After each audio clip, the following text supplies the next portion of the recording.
Good evening, guys. Good evening. Good evening. Good evening. Well, not so good evening after that result, but some may say, was it a shock? Some may be shocked. I don't know how you guys are feeling. Let me know. And certainly disappointing, of course, for us Spurs fans. Let me start with your opponents, Arsenal. They were quite depleted. Players in midfield missing through suspension and injury. One thing I took away from Arsenal's point of view is a solid team throughout the lines. Even with the changes that they made, you could see the players that came in, like Jorginho, there was a bit of a drop off, but in all, they were solid. I thought the defence was incredibly solid. Fullbacks were really good, particularly Timber on that left-hand side. And do you know what? It was so, normally they're quite free-flowing, but what I picked up from today is that they can be that team, that free-flowing team that can attack teams and create chances, score lots of goals and be exciting to watch. But today, what I saw is a very compact, that you can winning in different ways. You can win playing not great. You can win not having too many open chances, but through set pieces. It's almost like they grinded it out. And it wasn't the greatest of performance from them. Of course it wasn't. But they still found a way to score, to keep a clean sheet, to go home with the 3 points. That's a sign of a very, very good team. That's them. From our point of view, guys, it was a lot of possession, a lot of playing side to side, a lot of rainbow around the box, never actually getting off any shots, never really testing a goalkeeper. And the opportunities that we did have, one the Solanke, it got stuck on his feet. He had to take another chance before it got blocked. Just disappointing. We never really worked the goalkeepers, never really have a lot of chances on goal. And I have to say, more so in the second half, it was slow and I just didn't see where the goal was going to come from. I never felt that there was a goal coming. From that point of view, it was very disappointing. And then when we get the ball out wide, the quality, this is the real lack of quality that we have, is to pick out a man, to find a man. But also I have to say, Solanke aside, there's no real gambles from anyone in midfield to get in, to put the numbers in the box. We always never have anyone in the box other than the striker. And the other big thing for me that I'll take away from today is the changes. When you look at Arsenal, they got Sterling and Jesus coming on.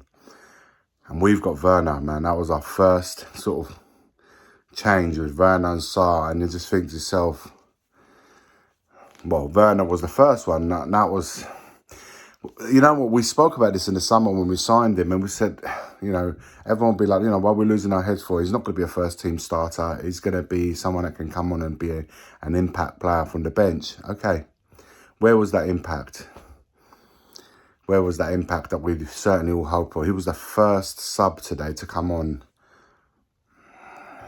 How many goals created? How many chances created? Did he even have an attempt on goal? And this is from an attacking forward. This is why we were so up in arms about having him. Simply hasn't got the quality. And this is what we're talking about here. There's a real lack of quality in the final third. So scares of chances.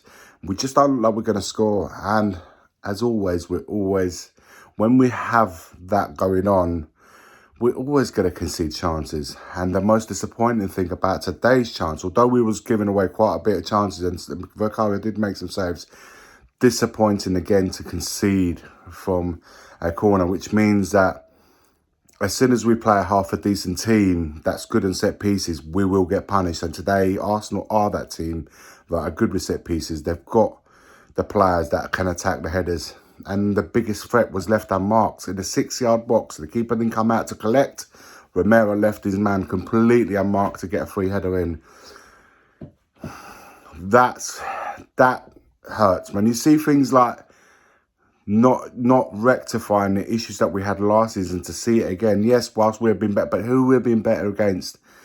Teams that are going to be fighting perhaps relegation. Everton at home, where we won 4-0. Leicester City, they'll be scrapping down the bottom now. You know, and for me, that's as soon as we come up with a quality team, or a top team, or top 5, 6 teams, these are the kind of difficulties we're going to have against. And also the biggest thing for me, that we don't have a plan B. There's never seems to be a plan B. I thought in the second half, after the hour mark, we have to try something different. Surely we have to try something different. The interpreters changed, but the game plan kind of remained the same. And then we look at the bench. I was just saying a minute ago, we look at the bench and you got the likes of Bergville and Archie Gray. The amount of money that we pay for them, and Maddison gets taken off and Werner's the first option.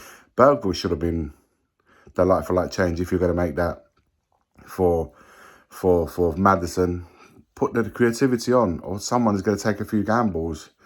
But they were nowhere to be seen. So what do we spend on these guys? We thought there's the opportunity there to play them. So questions on the manager as well for having, because he makes the changes, he sets up the team.